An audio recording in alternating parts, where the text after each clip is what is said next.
Aujourd'hui, nous allons parler du renouvellement de l'esprit et la définition du discipulat. Et ça, c'est un sujet important dont nous allons parler aujourd'hui parce que souvent, les gens sont sauvés, ils sont saints et ils continuent à penser en conformité avec le monde. Et nous reconnaissons que c'est totalement différent.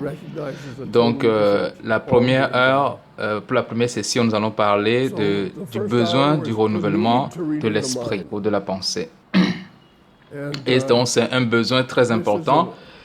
Et nous allons commencer avec l'histoire de Lazare. Cette histoire, on peut voir cela dans Jean chapitre 11. Ce n'est pas une parabole, c'est une histoire vraie. Mais pour notre vie spirituelle, ça peut être appliqué comme une parabole pour nous.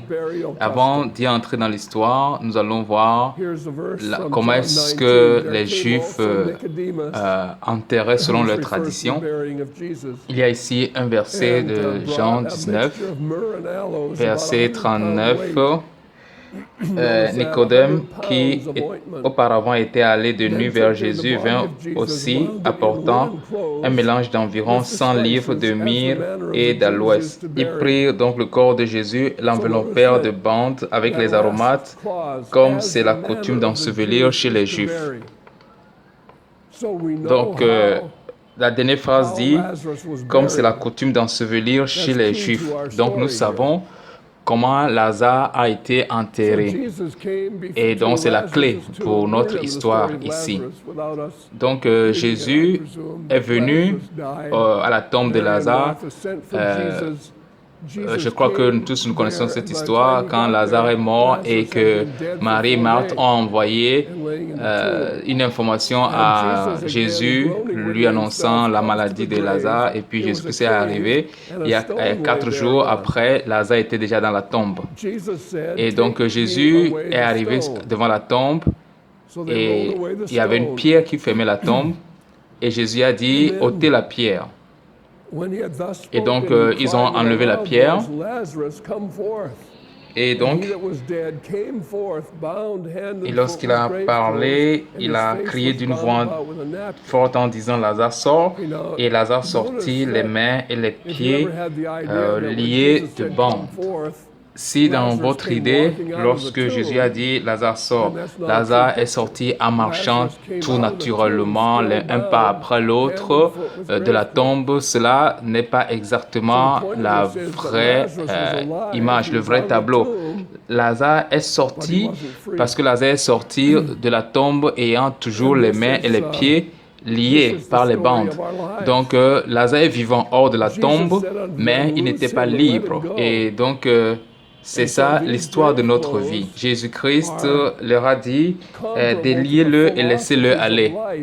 Donc, ces bandes sont comparables aux philosophies de la vie que nous savons avec nous, que nous entrons en Christ avec. Et ça peut vous paraître bizarre que des fois, il y a quelqu'un qui est sauvé, des gens qui confessent le Seigneur, mais leur vie ne change pas.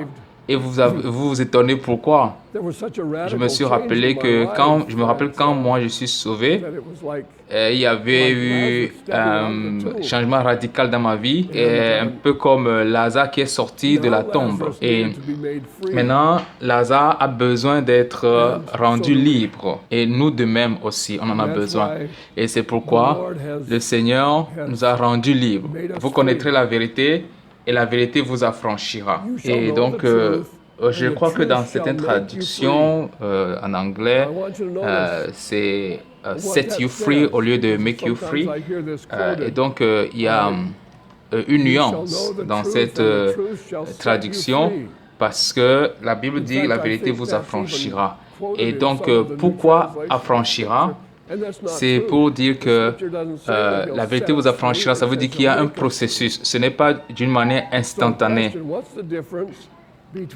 Je me rappelle d'un oiseau blessé que nous avons une fois ramassé dans la forêt et que nous l'avons entretenu, et quand nous sommes rendus compte qu'il était guéri, nous avons ouvert la cage et puis dès que l'oiseau s'est rendu compte que la porte était ouverte, on a vu comment il s'est envolé et est allé sur un arbre et est parti. Et donc là, nous l'avons affranchi. Mais ce n'est pas de cette façon quand nous venons à Christ. Quand nous venons à Christ, nous sortons de la tombe comme Lazare, étant toujours liés par nos philosophies, les philosophies de cette vie. Et Dieu commence par nous rendre libres et nous affranchir. Et donc, je veux mettre l'accent sur le processus qui continue dans notre vie. Donc, lorsque vous venez à Christ, c'est absolument par la grâce. Il n'y avait pas une œuvre que vous pouvez faire pour pouvoir être sauvé en Christ, juste comme Lazare ne pouvait rien faire pour pouvoir sortir de cette tombe. Mais lorsqu'il a écouté la voix de Jésus, comme la Bible dit, mes brebis écoutent ma voix et ceux qui m'écoutent, ceux qui entendent ma voix me suivent. Ils me connaissent et me suivent. Donc ce n'est pas une question juste d'avoir une information sur Jésus, mais c'est d'écouter la voix de Jésus lui-même. Et donc la vie que nous avons reçue, c'est par la grâce et la liberté vient de l'obéissance, de la réponse à la parole de Dieu, la réaction à la parole de Dieu.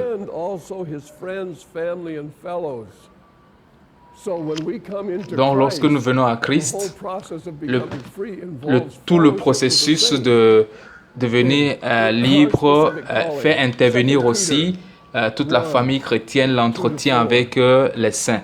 Donc, nous allons lire 2 Pierre chapitre 1, verset 2 à 4 pour voir notre appel spécifique. 2 Pierre 1, 2, 4. Que la grâce et la paix vous soient multipliées par la connaissance de Dieu et de Jésus notre Seigneur. Donc ici, on dit grâce et paix vous soient multipliées par la connaissance de Dieu et de Jésus notre Seigneur. Lorsque vous et moi nous sommes nés, parlant de notre première naissance, quand nous sommes nés physiquement, nous connaissions notre maman. Bien, nous savons qui est notre maman, mais avant de savoir qui était notre mère, cela a pris un peu de temps. Il y a eu un processus. Le premier mois, deuxième mois, on peut même vous changer de mère, on peut vous donner à une autre mère et vous ne sauriez pas. Donc, on connaissait notre mère à notre naissance, mais nous avons appris à la connaître. Et à la naissance, vous ne pouvez pas savoir comment votre mère est, quelle est sa taille, quelle est sa couleur, vous ne pouvez pas savoir tout cela juste à la naissance. Donc, quand nous sommes venus à Christ, nous connaissions notre Seigneur, mais en réalité, nous ne le connaissions pas totalement, ou bien nous ne le connaissions pas profondément. Donc, il y a la connaissance de Dieu. Comme sa divine puissance nous a donné tout ce qui contribue à la vie et à la piété, au moyen de la connaissance de celui qui nous a appelés par sa propre gloire et par sa vertu. Et j'aimerais que vous remarquiez ceci. Il nous a appelés à quoi? Il nous a appelés par sa propre gloire et par sa vertu, lesquelles nous assurent de sa part les plus grandes et les plus précieuses promesses, afin que par elles vous deveniez participants de la nature divine. Et la dernière phrase dit, en fuyant la corruption qui existe dans le monde par la convoitise. Regardez un peu ce schéma. Peut-être que ce n'est pas très visible à lire, mais vous pouvez voir qu'il y a le monde côté gauche, et dans le monde, il y a la corruption, la convoitise, et c'est ce qui est écrit sur le monde. Et nous avons Lazare qui sort de cette tombe, qui a fui la tombe, comme vous et moi. Quand nous sommes venus à Christ, nous avons fui le monde. Mais vous n'êtes pas appelés à fuir simplement la corruption qui est dans le monde, mais vous êtes aussi appelés pour la gloire et la vertu, pour être participants de la nature divine. Mais beaucoup de gens s'arrêtent seulement à ce niveau. Donc, nous devons être participants de la nature divine. Maintenant, Notre diagramme continue un peu, notre schéma. Donc, comme nous l'avons lu, que la grâce et la paix vous soient multipliées par la connaissance de Dieu et de notre Seigneur Jésus. Et il nous a appelés par sa propre gloire et par sa vertu. Donc, c'est ce que Dieu veut que nous soyons. Généralement, quand les gens sont sauvés, ils pensent que c'est la fin. Ok, je suis sauvé. Non, ce n'est pas la fin, c'est le commencement. Juste comme quand vous étiez né, votre naissance n'était pas la fin de votre vie. Vous ne dites pas que quand les parents vous ont envoyé à l'école, vous avez dit, ok, donc c'est tout, c'est fini. Non, ce n'est pas toujours la fin. C'est un résultat de votre naissance. Et comme conséquence, j'écoute cela plusieurs fois venant des chrétiens en parlant d'obéissance.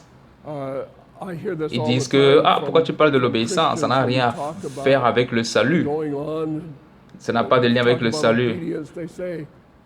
Lorsque vous leur parlez des œuvres, ils vont vous dire que nous ne sommes pas sauvés par les œuvres. Donc, des chrétiens, non, ce n'est pas ce que je voulais dire. On voit beaucoup de chrétiens qui sont préoccupés par le fait d'être sauvés et ils n'ont pas grandi du tout. Dieu ne nous a pas sauvés pour être des bébés spirituels à jamais. Non, le salut, la naissance, c'est le début et non la fin.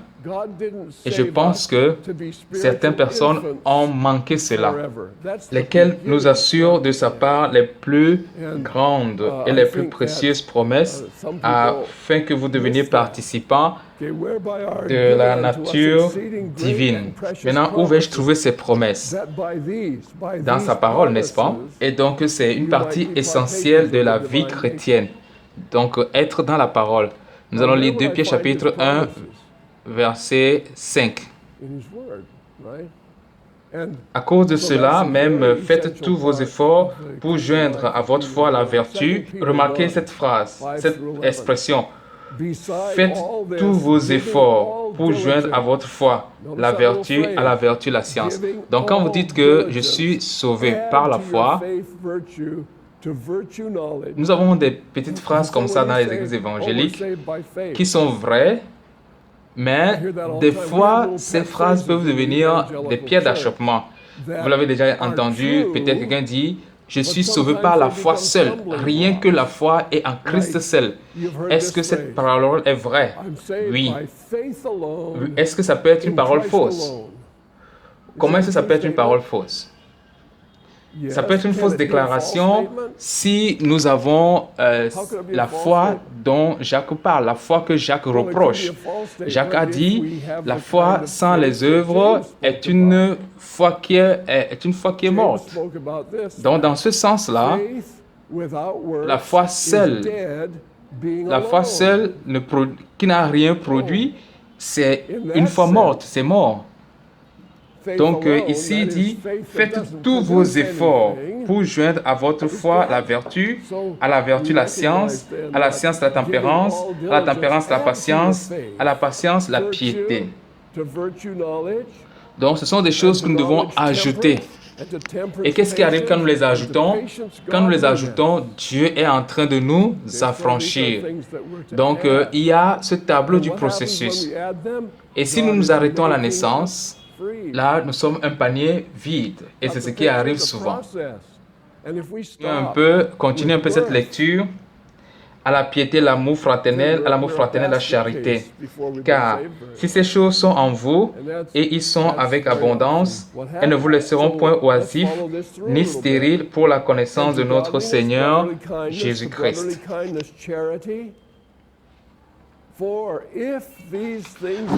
Et donc, si ces choses ne sont pas en moi, ça se passe comment? Si je manque de ces choses, verset 9, mais celui en qui ces choses ne sont point est aveugle, il ne voit pas de loin et il a mis en oubli la purification de ses anciens péchés. Réfléchissez un peu. Peut-être qu'il faut que je vous laisse réfléchir par vous-même. Réfléchissez un peu, un instant. Combien de personnes viennent à Christ? Ils sont très excités d'être venus à Christ et rien de particulier ne se produit dans leur vie. ils font et partout et ils parlent de comment ils sont sauvés. Et plus le temps passe, on les voit agir comme le monde et ils sont en train d'agir comme le monde de la même façon qu'ils étaient avant leur salut et on les voit retourner dans leurs anciens péchés. Est-ce que vous avez déjà vu des gens comme ça? Et c'était même parmi nous, on l'ont expérimenté. Qu'est-ce qui s'est passé? La Bible dit qu'ils ont mis en oubli la purification de leurs anciens péchés. Pourquoi? Parce qu'ils n'ont pas ajouté à leur foi la vertu, la connaissance, la science, la tempérance, la patience, la piété. Donc, ils n'ont pas ajouté ces choses à leur salut, à leur foi, et ils sont retournés à leurs anciens péchés. Et c'est comme Lazare qui est sorti de la tombe et étant les mains et les pieds bandés, dans les mêmes linceuls, les habits de l'enterrement. Vous avez déjà vu ça se produire? Bien sûr, je crois. Et j'imagine que certains même peuvent reconnaître que oui, cela m'est arrivé. C'est pourquoi, frères, appliquez-vous d'autant plus à affermir votre vocation et votre élection, car en faisant cela, vous ne broncherez jamais. Wow! Vous ne broncherez jamais. C'est ainsi, en effet, que l'entrée dans le royaume éternel de notre Seigneur et Sauveur Jésus-Christ vous sera pleinement accordée.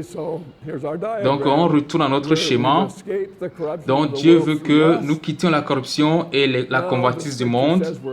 Et l'Écriture dit que nous avons été appelés à la gloire et à la vertu pour être participants de sa nature divine. Maintenant, remarquez que l'enseignement ou la doctrine, lorsqu'elle est mal appliquée ou appliquée hors de son contexte, cela va influencer notre désir et notre diligence à nous approprier les promesses de Dieu. Je veux donner quelques détails pour éclaircir ce que je suis en train de dire. Par exemple, la sécurité éternelle. Est-ce que je dois croire à la sécurité éternelle? Oui, bien sûr, la vie éternelle est éternelle. Si j'ai eu la vie éternelle et que ce n'est pas éternel, qu'est-ce que j'ai reçu? Je n'ai rien reçu. Mais cela offense certaines personnes. Et je comprends pourquoi est-ce que cela les offense. Parce que je connais certaines personnes qui croient qu'ils sont sauvés par la doctrine de la sécurité éternelle. Cependant, nous ne sommes pas sauvés par une doctrine, nous sommes sauvés par une personne. Et cette personne, c'est le Seigneur Jésus. Je peux seulement trouver le repos dans la sécurité, la sécurité éternelle de Christ. Si je suis en Christ, donc si quelqu'un me définit mal le salut et que j'ai cru seulement en une doctrine, alors que je ne suis jamais entré en Christ, et par sa doctrine, il me convainc que je suis éternellement, je suis dans la sécurité éternelle. Alors, à quel moment vais-je chercher le vrai évangile? Donc, nous reconnaissons que la vérité, la vraie doctrine, même la vérité, même la vraie doctrine, lorsque elle est mal appliquée ou mal définie ou utilisée hors du contexte, ça devient une pierre d'achoppement. Est-ce que vous êtes d'accord? Aussi, la grâce libre. J'ai eu un petit bouquin, c'est des publications, des revues qu'on m'envoie souvent et chaque fois que je les reçois, ça me rend fou. C'est une doctrine que je suis d'accord avec, mais la manière dont on me présente le contenu, la manière dont on me présente cette doctrine, cela m'offense. Parce que ils sont en train de traduire la grâce éternelle en quelque chose qui excuse le péché ou qui favorise le péché. au lieu que la grâce soit présentée comme quelque chose qui a la puissance de me délivrer du péché. Donc, nous pouvons prendre la vérité et si nous pensons que par une acceptation académique de cette vérité, quelque chose de majeur va se passer dans notre vie, là, cette vérité hors du contexte, cette vérité mal interprétée peut devenir une pierre d'achoppement pour moi. Donc, les choses sur lesquelles nous devons placer notre focus, c'est la personne de Jésus, le Seigneur Jésus. Toutes ces choses sont vraies pour ceux qui sont en Christ. En Christ. Donc, il faut focaliser la parole en Christ. Dans la religion chrétienne, sans Christ, c'est juste comme toutes les autres religions. Donc, je suis sûr que tout ce que je dis là suscite des commentaires ou des questions en vous. Donc, notez-les, mettez-les à côté et lorsque le moment des commentaires, vous aurez la parole pour dire ce que vous avez sur le cœur. Donc maintenant, lesquels nous assurent de sa part les plus grandes et les plus précieuses promesses. Pourquoi les précieuses promesses? Afin que par elles vous deveniez participants de la nature divine. Je suis reconnaissant que le moyen qui nous permet de quitter la corruption du monde, fuir la convoitise du monde, c'est un processus simple qui vient par la réception de Christ par la foi. Sans nos œuvres, juste par la repentance et la foi. Mais ça, c'est le début. Ça, c'est le début. Et maintenant, par les précieuses promesses de Dieu, il a fait de nous des participants de sa nature divine. Et parce que nous avons déjà fui la corruption du monde, donc maintenant, évoluons, grandissons pour être participants de la nature divine. Et c'est pour cela que nous parlons du renouvellement de l'esprit et la définition du discipulat. Et l'état d'esprit est très important parce que c'est ce qui détermine les actions et les réactions. Par exemple, la peur, le courage, l'héroïsme, la stabilité, l'égoïsme, etc. Et toutes ces choses sont un état d'esprit. Et cela détermine dans chaque circonstance si nous avons la paix ou les tourments. Ésaïe 26, verset 3. Il dit, à celui qui est ferme dans ses sentiments, tu assures la paix parce qu'il se confie en toi. Je me rappelle d'un incident dans ma vie, on est dans les années 1968 et j'étais élève pilote. Le jour-là, je devais effectuer un vol de Bend, Oregon à Klamath, aux chutes de Klamath, et là, je devais faire un contrôle à ce niveau. Et donc, j'ai reçu les instructions de mon instructeur qui m'a dit de voler à une altitude de 140 miles et jusqu'à le lieu où je dois aller. Et le temps était peu favorable. Et mon instructeur a dit, bon, je pense que tu peux le faire. Donc, va à telle altitude, tu descends et tu reviens. Et c'est très simple. Donc, j'ai décollé et c'était un avion qu'on a loué, donc qui appartenait à quelqu'un d'autre. C'est un appareil Bonanza, qui est un appareil très avancé pour l'élève pilote que j'étais. Donc, les nuages étaient bas et je descendais progressivement. Et donc, j'ai pensé que c'est le moment pour moi de faire la manœuvre à 180. Et là, j'ai tourné pour reprendre le chemin de retour à Bend. Et à mi-chemin, j'ai regardé au niveau de la montagne de Garibaldi.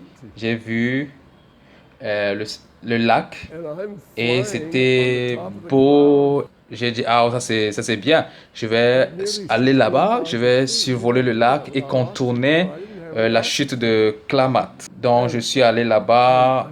Et là, j'ai encore fait un virage de 180. Et lorsque j'ai fait ce tour de 180, Bend, là où je devais aller, était maintenant derrière moi.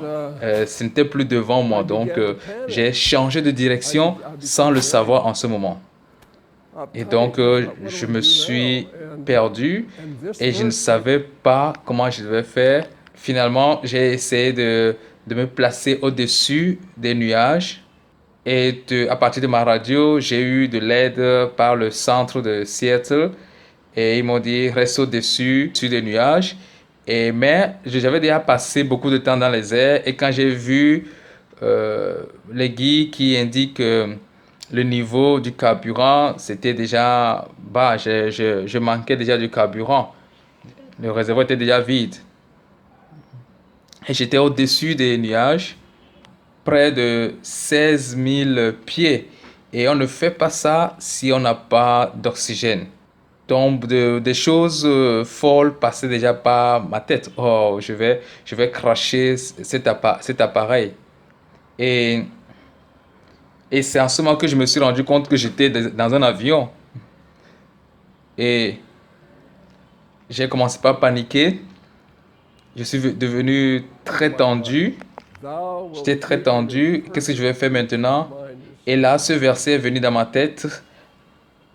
À celui qui est ferme dans ses sentiments, tu assures la paix. Et j'ai eu la paix du cœur. J'étais assis là. C'était une situation à 100% fatale, mais j'avais une paix parfaite. C'est une chose phénoménale que j'ai jamais expérimentée. Mais j'ai appris quelque chose de là. J'ai appris la vérité de Dieu. Peu importe ce que la situation est, si mon cœur, mon esprit est sur Christ, il peut m'assurer la paix. Et ça, c'est la fin de mon histoire. Mais je suppose que vous voudriez connaître l'histoire jusqu'à la fin. Mais subitement, j'ai écouté à travers ma radio une voix qui m'a dit, tourne à gauche, je suis au niveau de l'aile. Et lorsque je me suis tourné, j'ai vu cet homme-là. Et j'ai vu cet homme, j'ai vu cet appareil qui m'a conduit, et m'a amené à descendre au niveau des nuages.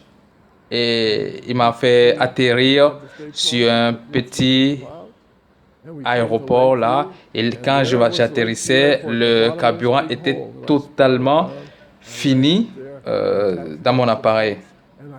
Et j'ai dit, waouh, tu es venu, tu as sauvé ma vie, tu es un ange. Et je lui ai demandé s'il connaissait le Seigneur. Il a dit oui, que ça fait 2 mois qu'il vient de recevoir le salut. Et j'ai dit, ah, gloire à Dieu. Donc, de toutes les façons, finalement, je n'ai pas fait un crash et brûlé parce que le Seigneur m'a sauvé de cette situation. Mais la seule raison pour laquelle Dieu a permis que ces situations m'arrivent, c'est pour que j'apprenne Ésaïe 26, verset 3. Je ne me rappelle pas avoir rencontré une situation de danger, de mort comme celle-là, mais Dieu a fait établir sa parole dans mon cœur, la paix dans mon cœur, et là j'ai appris que la parole de Dieu est vraie. Nous allons voir Proverbe 21, verset 27. Le sacrifice des méchants est quelque chose d'abominable, combien plus quand il offre avec des pensées criminelles. Donc lorsque nous venons devant Dieu, Dieu regarde à notre pensée, à notre esprit. Nous aimons Dieu avec notre cœur. Nous l'aimons de tout notre cœur. Et donc, chaque jour, notre relation avec Dieu est déterminée par ce que nous avons dans le cœur. C'est ce que je dis ici c'est ce que nous disons ici par pensée, par esprit. Donc, voici là où on était avant de venir à Christ. Nous étions ennemis dans nos pensées et par nos œuvres. Et les Écritures disent dans Romains 8, verset 7 que l'affection de la chair est l'ennemi de Dieu. Et donc, nous ne regardons pas juste à ce que nous faisons, comme si nous posons des actes justes et que notre cœur ou notre esprit est méchant, donc ça va. Non, ce n'est pas comme ça. Dieu regarde notre mindset, il regarde notre cœur. Nous étions ennemis de la croix par les choses terrestres. Comment est-ce que je peux savoir que je suis ennemi de la croix? Lorsque mes pensées s'attachent continuellement aux choses charnelles, là je suis en train de marcher en ennemi de la croix. Affectionnez-vous aux choses d'en haut et non aux choses de la terre. Donc il y a ici dans ce verset une épée à double tranchant. Affectionnez-vous aux choses d'en haut. D'accord. Et il continue en disant, et non aux choses de la terre, aux choses sur la terre. Des fois, et souvent, nous avons un cœur mitigé, un cœur double. Nous avons le cœur au ciel, nous avons le cœur sur la terre. Et nous avons un cœur double. Voici un ordre. Les actes que nous posons sont gouvernés par notre mindset. Notre expression extérieure est gouvernée par notre mindset. Alors, une question. Quels sont les différents sentiments que cet homme est en train d'exprimer ici sur l'image? Est-ce qu'il est content? Et ici, il est fâché.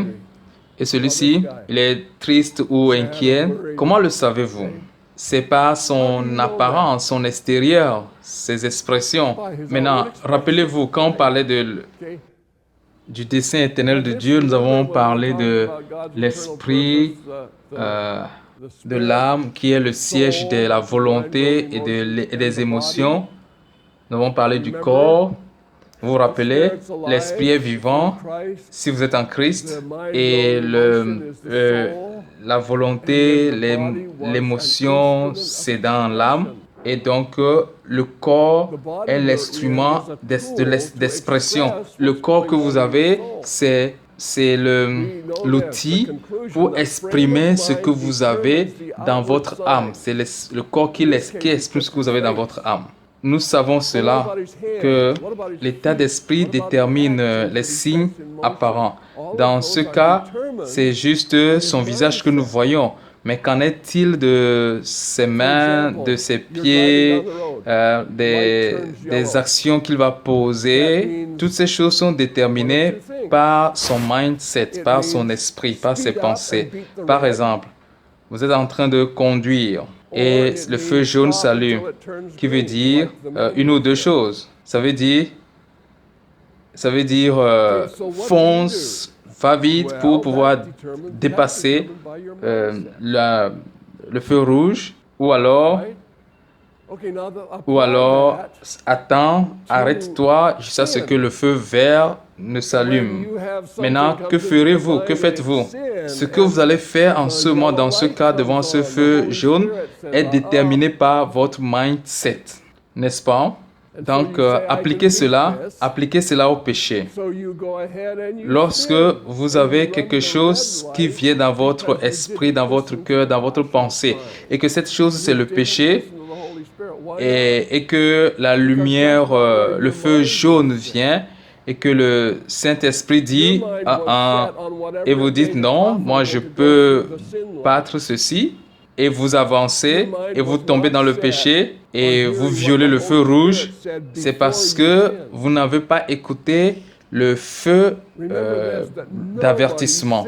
Vous n'avez pas écouté la voix du Saint-Esprit. Pourquoi? Parce que vous n'avez pas établi votre cœur sur le Saint-Esprit.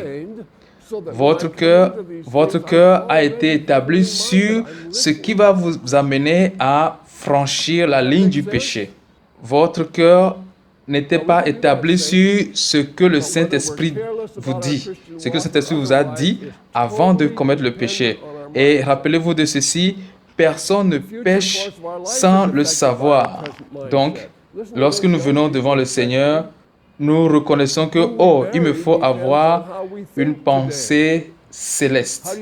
Donc, lorsque je vais faire face à ces situations, j'ai déjà une pensée céleste qui me permet d'avoir les sens qu'il faut. Est-ce que c'est clair? Nous pouvons le faire.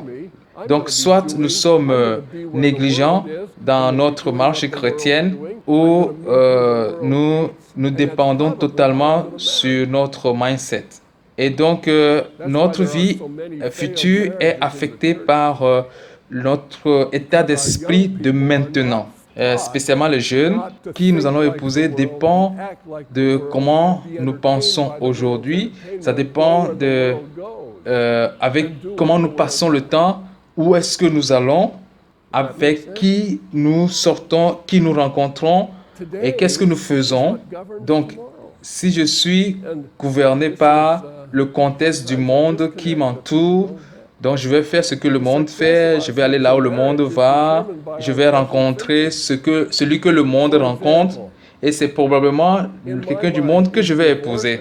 C'est pour cela que nous avons beaucoup de mariages échoués dans l'Église, parce que dans la jeunesse, on n'a pas enseigné aux jeunes qu'ils ne doivent pas penser comme le monde, agir comme le monde, être divertis par le monde, suivre les divertissements du monde, aller là où le monde va et faire ce que le monde fait. On n'a pas enseigné ça aux jeunes de ne pas faire ces choses-là.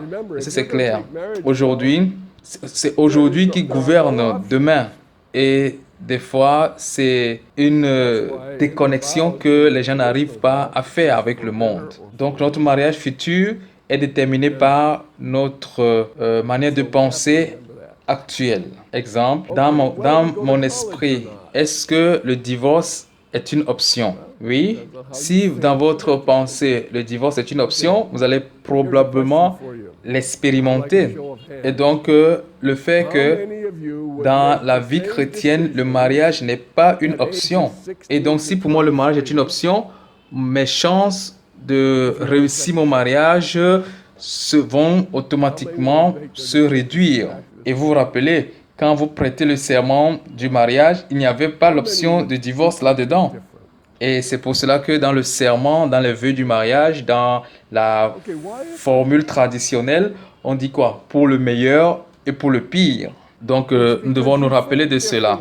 Maintenant, que vous soyez allé à l'université ou pas, tout dépend de ce que vous pensez de l'éducation. J'ai une question pour vous. Combien ici vont répéter la même décision ou les mêmes décisions qu'ils ont eu à prendre entre l'âge de 16 et 23 ans, vont répéter les mêmes décisions si on leur donnait une deuxième chance maintenant? Combien parmi vous vont répéter ces mêmes décisions? Alors, qui vont faire prendre une décision différente? Pourquoi maintenant si vous n'allez pas prendre les mêmes décisions? Parce que maintenant vous pensez différemment. Si les pensées, la manière de réfléchir de cette époque-là est la même chez vous actuellement, vous allez prendre les mêmes décisions, mais puisque vous pensez maintenant différemment, vous allez prendre des décisions contraires ou autres. Donc, nous reconnaissons que toute notre vie est déterminée par notre réflexion. Et Satan travaille dans notre pensée. Pour le pécheur, dans 2 Corinthiens 4:4, il dit que le Dieu de ce monde les a aveuglés afin qu'ils ne croient pas. Il a aveuglé leurs pensées afin qu'ils ne croient pas. Satan travaille aussi dans la pensée des saints, dans 2 Corinthiens 11, verset 3. Et qu'est-ce que Paul dit à ce niveau dans 2 Corinthiens chapitre 11, verset 3? Paul dit que de même que le serpent séduisit Ève par sa ruse, je crains que vos pensées ne se corrompent et ne se détournent de la simplicité à l'égard de Christ. Donc le serpent est rusé et cherche à séduire les saints. Et donc si vous n'êtes pas dans la parole, les saints, si la parole n'est pas en vous, vous êtes un candidat pour la séduction. Et maintenant, Proverbe 4, verset 23, garde ton cœur plus que toute autre chose. Donc, ton cœur, c'est ici aussi ta pensée, plus que toute autre chose, car de lui viennent les sources de la vie. Parce que, Proverbe 23, verset 7, car il est comme les pensées de son âme. Donc, ce sont des faits très importants. Donc, c'est au niveau de notre âme, au niveau de notre esprit, au niveau de notre cœur que se joue la bataille. C'est là où nous tombons, où nous restons debout. Regardez ces deux versets, Hébreux 12, verset 3 et 1 Pierre 4, verset 1. Considérez en effet celui qui a supporté contre sa personne une telle opposition de la part des pécheurs, afin que vous ne vous lassiez point l'âme découragée. 1 Pierre 4, 1. Ainsi donc, Christ ayant souffert dans la chair, vous aussi armez-vous de la même pensée, car celui qui a souffert dans la chair en a fini avec le péché. Armez-vous de quoi? De la même pensée. Donc, nous devons avoir la pensée de Christ, le cœur de Christ. Car celui qui a souffert dans la chair en a fini avec le péché. 1 Pierre 1, verset 13. C'est pourquoi saignez les reins de votre entendement. Et donc, nos réalisations dépendent de l'état, notre état d'esprit, de notre pensée, de notre cœur. Convertir les décombres en murs en 52 jours a commencé dans la pensée, dans le cœur de Néhémie. Les murs constituent la fondation et les défenses de la ville. Et ces murs sont tombés et le portail, le portail brûlé. Donc, je ne sais pas si vous connaissez bien ceci, mais Jérusalem est assiégée par les Babyloniens et la ville a été brûlée. Et les murs sont tombés et les enfants d'Israël ont été amenés captifs à Babylone pendant 70 ans. Et à la fin de ces 70 ans, Néhémie est rentré à Jérusalem, dans la ville, pour reconstruire les murs. Et donc, ces murs sont tombés depuis 70 ans. Ces murs sont restés au sol.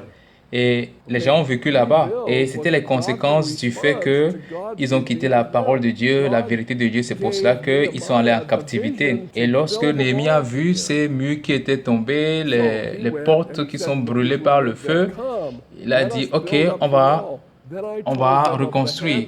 Et le fait de reconstruire est une réponse à la volonté de Dieu révélée à Néhémie. Donc Dieu lui a donné la vision de pouvoir reconstruire les murs. Donc il est allé et il a dit à ceux qui vivaient là, venez, nous allons rebâtir les murs. Verset 3 dit, ils me répondirent, venez, on va construire. Alors ils ont fortifié leurs mains et ils se sont mis au travail. La ville était dans la ruine pendant 70 ans. Mais comment est-ce que cela a été possible? Par la vision que Néhémie a eue. Et donc, en 52 jours, ils ont fini. Et lorsque leurs ennemis ont entendu que les murs étaient finis, ils ont été étonnés. Alors, question, pourquoi est-ce que les murs étaient restés démolis pendant 70 ans? Pourquoi les murs étaient au sol pendant 70 ans? Alors que en 52 jours, ils ont pu rebâtir les murs. OK. Quelle était la différence entre ces 52 jours et les 70 ans passés? Oui, ils n'avaient aucune vision, aucune raison. Oui. Il y avait des gens qui vivaient là-bas. Il y a des gens qui vivaient là, dans ces décombres-là. Oui, c'est le mindset. Ils l'ont fait parce qu'ils avaient le cœur de se mettre au travail. Donc, nous pouvons vivre comme ça. Donc, ils ont eu le cœur de se mettre au travail et ce cœur de se mettre au travail a fait que le travail a été accompli en 52 jours.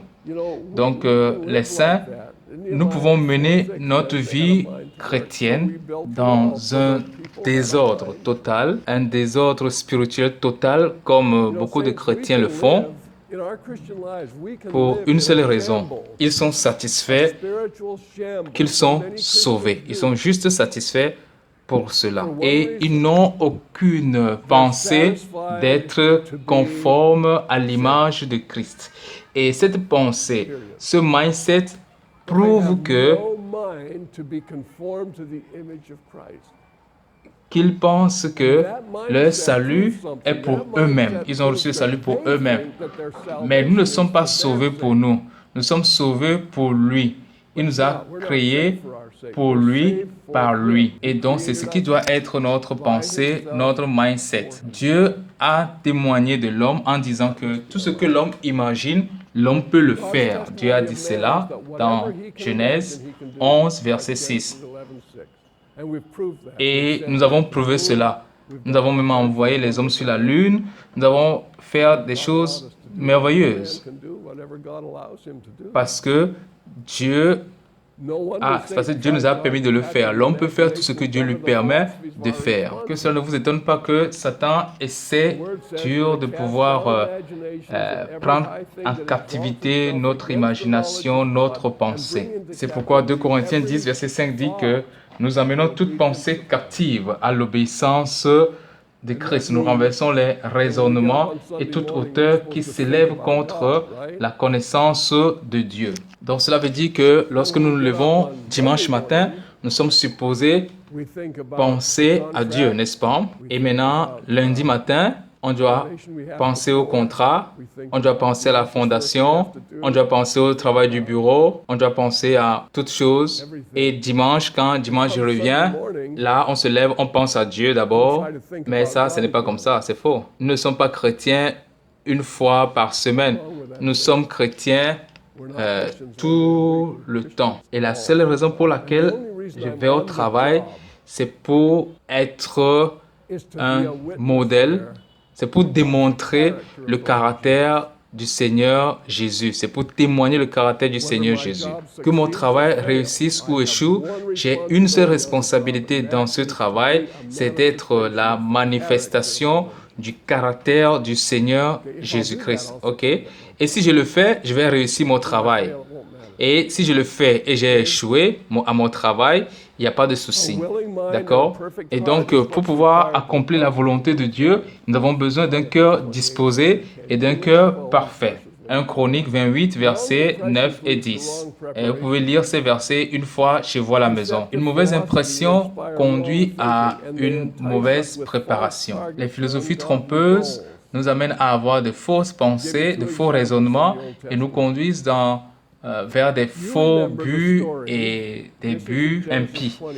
Je vais donner 2 exemples venant de l'Ancien Testament. Est-ce que vous vous rappelez de l'histoire d'Abraham et Abimelech? C'est dans Genèse 20, versets 1 à 11. Abraham est allé dans le pays des Philistins et il y a le roi qui s'appelait Abimelech. Et Abraham en allant là-bas avec Sarah, et Abraham a dit, « Ah, tu sais que ces gens sont impies et ils vont dire que j'ai une femme très belle, ils vont me tuer. Donc Sarah, dis-leur que tu es ma sœur. Donc comme ça, ils vont te déranger, mais moi, on ne va pas me déranger. » Et donc, c'est la ruse qu'il a utilisée. Et quand ils sont arrivés là-bas, il s'est avéré que Abimelech est un homme pieux. Et Dieu lui a dit, non, tu ne toucheras pas à Sarah. Et donc, il a appelé Abraham. Il a dit, mais comment tu peux me mentir? Tu ne sais pas que tu aurais pu créer un problème grave. Quelqu'un de mon pays pourrait t'arracher ta femme. Abimelech était profondément touché par la situation. Et voici l'excuse que Abraham a donnée. Dans le verset 11, il dit, c'est parce que je croyais qu'il n'y avait pas la crainte de Dieu ici et je me suis dit qu'ils vont me tuer pour m'arracher ma femme. Donc maintenant, une question, est-ce que Abraham avait raison dans sa pensée ou il avait tort? Il avait tort. OK. Parce que la pensée était fausse, il a aussi posé un acte faux. Donc notre pensée agit. C'est le résultat de ce que nous avons pensé. Donc, finalement, il a posé un acte qui est impie et cela a été une déception. Il a été irresponsable envers sa femme. Pourquoi? Parce que ça a commencé par la pensée qui était fausse. Voyons l'exemple de Naaman et le lépreux et Élisée. Et donc, le lépreux, le général syrien est venu en Israël pour être guéri, mais Élisée n'était pas sorti. Et le serviteur du prophète vient lui dire, va te laver cette fois et tu seras pur. Et Naaman était très fâché. Il a dit à ses serviteurs, j'ai même les fleuves qu'on a chez nous sont propres, plus que le Jourdain qui est plein de boue. Il a dit à ses serviteurs, rentrons. Mais un soldat lui a dit, mais si tu demandes quelque chose de difficile, est-ce que tu n'allais pas le faire? De toutes les façons, il a dit, va seulement te laver cette fois dans le Jourdain. Et il a été guéri de sa lèpre. Et il a dit ceci. Il a dit, moi je pensais qu'il va sortir et il va venir m'imposer les mains. Il va invoquer le nom de son Dieu et il va chasser la lèpre. Donc il a cru qu'il allait voir Bénigne. Mais ce n'est pas ce qu'il a vu. Et il était sur le point de rejeter la bénédiction de Dieu. Donc, une mauvaise conception nous conduit à rejeter la parole de Dieu et on est déçu, on est fâché contre Dieu, on rejette la bénédiction de Dieu. Heureusement qu'il y avait ce soldat, sinon, il devait rentrer encore avec sa lèpre. Imaginez quelle influence un enseignant de l'école peut avoir sur les enfants, sur leur manière de penser. Le système éducatif en général a une grande influence sur les jeunes et cela va jusqu'à dans l'avenir de toute une nation. Si on plante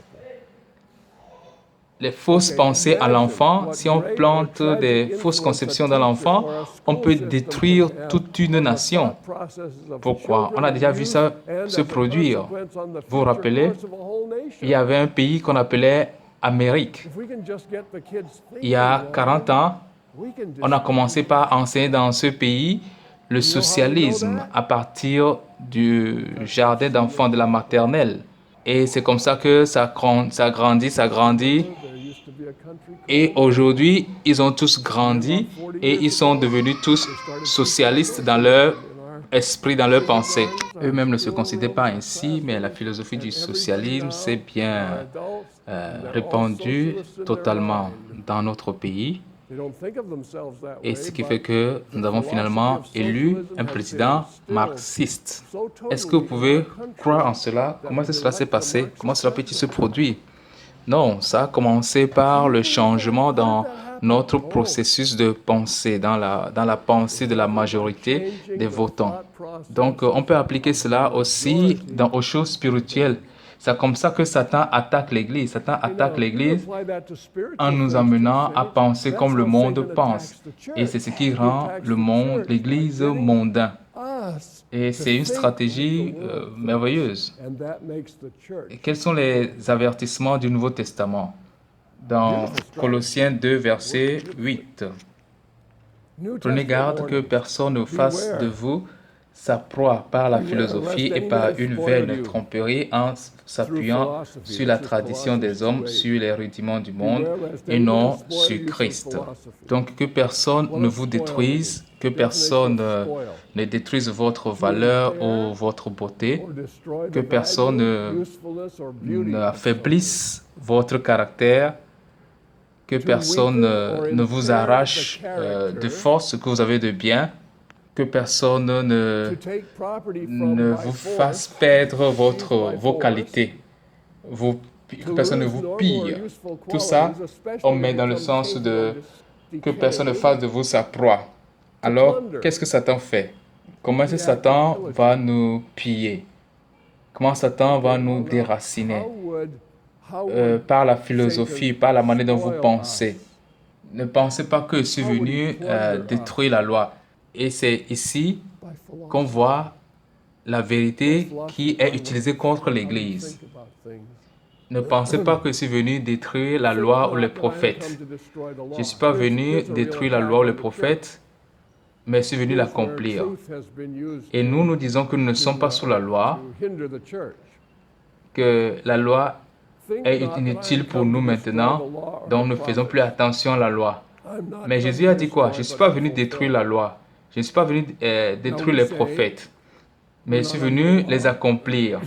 Et Romains 8.3 dit que ce qui est accompli dans le croyant, c'est que ce que la loi ne pouvait pas faire à cause de la faiblesse de la chair, Dieu a envoyé son Fils dans une chair semblable à la chair, une chair semblable à celle du péché, et a condamné le péché dans la chair, afin que la justice de la loi soit accomplie en nous qui marchons non selon la chair, mais selon l'esprit.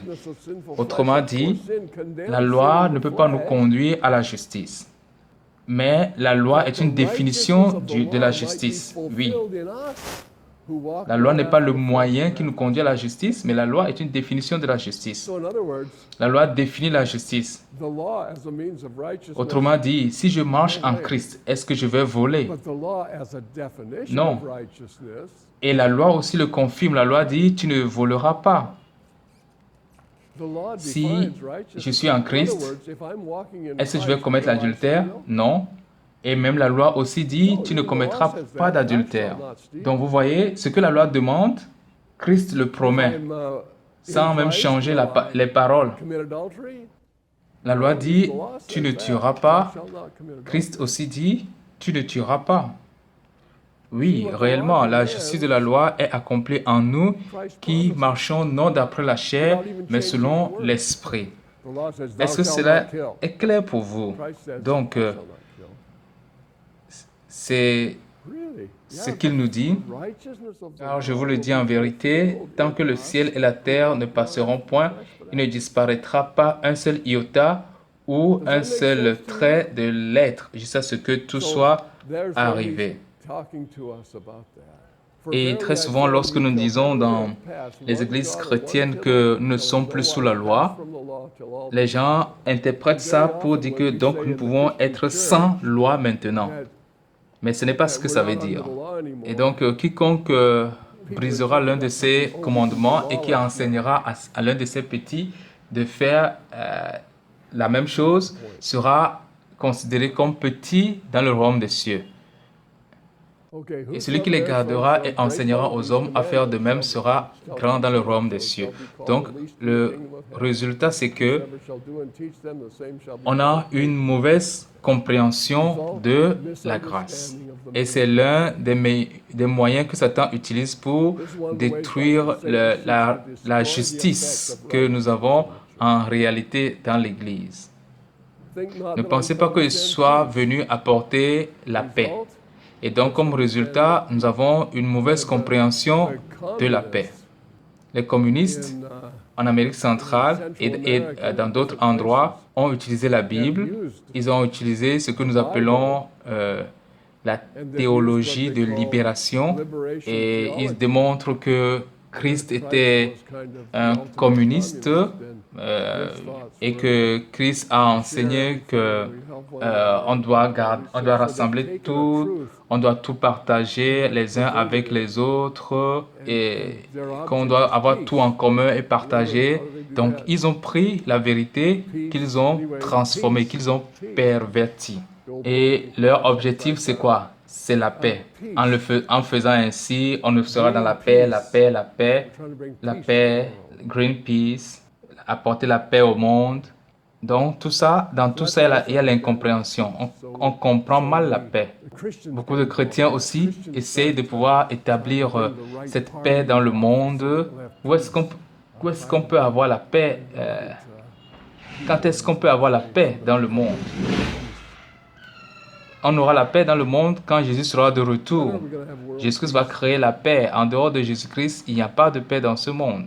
Donc, il y a la mauvaise compréhension aussi de la paix et ça fait qu'on se voue à la mauvaise cause et on se compromet au monde parce qu'on est à la recherche de la paix. Et tout cela, cela vient de la fondation, cela vient de la théologie de libération qui est une doctrine religieuse révolutionnaire. Je vais parcourir cette dernière partie très rapidement. L'enseignement humaniste moderne apporte des mauvaises informations sur la morale, la moralité. On rejette la parole de Dieu comme la vérité absolue, et ce qui fait qu'il n'y a plus d'autorité morale. Il y a aussi l'activité sexuelle en dehors du mariage. On enseigne des modes de vie alternatifs. Et du côté religieux, il y a la religion du monde, l'humanisme. On a des modes de vie sans faute, et basés sur l'égoïsme, l'auto-amélioration, le christianisme, l'évangile de prospérité, où on croit que le christianisme est supposé produire la prospérité pour moi. Et s'il y a du pouvoir, il y a des manifestations visuelles. Et comme résultat, on devient du sel qui a perdu sa saveur. Il y a aussi la doctrine du mariage du monde qui accepte le divorce, alors que nous avons cette parole de Malachie qui assimile le divorce à la trahison. Cela détruit les familles, cela crée l'amertume et la méfiance et cela marque la chute. Le divorce a marqué la chute des empires précédents. Les enseignements sur la famille, ils enseignent que la famille est facultative, ce qui est contraire à Psaume 127, 128. C'est une chose importante dans l'Église aujourd'hui. Les gens pensent à leur famille de la même façon que le monde parle de la famille. Je ne peux pas me permettre d'avoir des enfants sur la base du fait que je ne veux pas. Ou alors, si je fais des enfants, je ne peux pas avoir une voiture parce que je ne peux pas me permettre de faire ceci ou cela. Si j'ai un autre enfant, je ne peux pas, je serai obligé de déménager dans une petite maison parce que je ne pourrai pas rembourser mon prêt bancaire, bien bon, mon hypothèque. Je ne pourrai pas me permettre de les envoyer à l'université, je n'en ai pas les moyens, donc nous ferons mieux de ne pas faire des enfants. Est-ce que ça c'est biblique? Non, tout cela c'est ce que le monde pense. L'avortement est considéré acceptable. Et dans le nouveau régime, l'avortement est considéré comme acceptable. Le contrôle de naissance aussi. On dévalorise la vie humaine et on paye même pour cela. Et aujourd'hui, ça nous conduit jusqu'à l'euthanasie. Et la Bible dit que ce que l'homme a semé, c'est ce qu'il va récolter.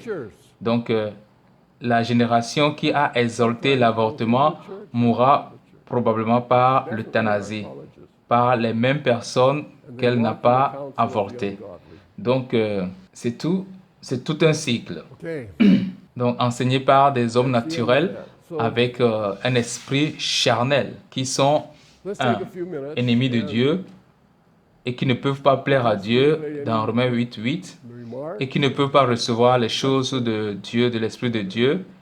Et ce sont ces personnes-là qui sont des enseignants. Parfois, ils sont enseignants dans l'Église et hors de l'Église. Et certainement dans nos universités. Ils ne marchent pas selon le conseil de Dieu, ils marchent selon le conseil des impies. Donc, c'est la fin de cela. Alors, prenons quelques minutes. Est-ce que ce que j'ai dit a stimulé des remarques ou des questions en vous? Oui, je crois que notre foi est le fondement sûr sur laquelle est construite la connaissance. La première chose n'est pas la connaissance. Remarquez-vous, cela est l'un des problèmes dans notre tentative de faire grandir les gens, c'est que nous essayons de les faire grandir sur la base de la connaissance. Mais la première chose, c'est que la première chose qu'on ajoute à la foi, d'après les Écritures, c'est la vertu. Donc, ajoutez à votre foi la vertu. Et la vertu est le pouvoir de la pureté. Donc, la première chose que vous savez dans notre vie chrétienne la première chose, ce n'est pas de savoir si nous sommes bien informés, mais est-ce que nous sommes vertueux. Et donc, quand nous entrons en Christ, la vertu est de désirer la personnalité et la personne du Seigneur Jésus. Et alors, comment pouvons-nous faire cela? Par la connaissance. Quel genre de connaissance? Bien, la connaissance de lui. Donc, la connaissance que nous ajoutons est la connaissance de la parole. Et il y a deux façons d'aborder votre Bible. Comme par exemple, j'ai un petit-fils qui est sauvé et il s'est récemment marié. Et penser qu'il se retrouverait avec d'autres couples et regarder dans la Bible comment mener leur vie conjugale. Et vous pourriez penser que ma réaction serait plutôt bonne. Mais ma réaction a en quelque sorte surpris mon petit-fils Et j'ai dit que cela ne fonctionnerait probablement pas. Il a dit pourquoi? Et je lui ai dit que la Bible n'est pas un livre de pratique, c'est-à-dire un livre de comment faire. La Bible n'est pas un livre de comment faire. Si vous approchez la Bible, si vous consultez la Bible pour apprendre à faire quelque chose, cela revient à dire que qu'est-ce que Jésus a fait? Ok, Jésus a bien marché, il a fait du bien. Ok, moi aussi je vais marcher comme Jésus-Christ, je vais marcher parfaitement comme Jésus. Mais est-ce que ça peut marcher ainsi? Si tu ne peux pas observer la loi, ça veut dire que tu ne peux pas marcher comme Jésus a marché. Parce que lui, il a observé la loi parfaitement. Et c'est le seul qui peut le faire. Donc, on ne peut pas voir ce que Jésus a fait et dire, d'accord, moi aussi je vais l'imiter et faire la même chose. La seule chose que tu peux faire, c'est de t'approcher de lui et dire, Seigneur, j'ai besoin de te connaître davantage pour que tu puisses marcher en moi et que je me soumette à toi et pour que toi, tu puisses le faire à travers moi. Donc, lorsque nous nous approchons de la parole, ce n'est pas pour pouvoir voir comment faire quelque chose ou imiter quelque chose, c'est de faire la connaissance, d'être proche de celui qui fait. Et si nous voyons la Bible comme la révélation d'une personne en la personne du Seigneur Jésus-Christ, alors en marchant dans l'Esprit, tout ce que l'Écriture exige, tout ce que l'Écriture nous demande va se réaliser pendant que nous marchons avec la personne de Christ. Et nous allons dire, waouh, regardez le changement qui s'opère dans ma vie. Ah, waouh, comment tu as fait ça? Oh, je n'ai rien fait, je ne l'ai pas fait. Je suis juste tombé amoureux de Jésus. Et Jésus a commencé à faire. Donc, si vous utilisez la Bible comme les deux tablettes, les deux tables de pierre, c'est comme les deux tables de pierre que Moïse a apportées aux enfants d'Israël. Non, ce n'est pas comme ça que nous voyons la Bible. Nous ne marchons pas selon la loi du Nouveau Testament. Non, nous marchons selon la révélation du Nouveau Testament. C'est pour cela que Paul a dit qu'il a prié pour les Éphésiens pour qu'ils aient un esprit de sagesse et un esprit de connaissance de Dieu. Donc, nous ajoutons à notre foi la vertu, puis à la vertu, la connaissance. Mais c'est la connaissance de lui. Ce n'est pas juste la connaissance, mais la connaissance de lui. Je ne sais pas si cela a répondu à votre question.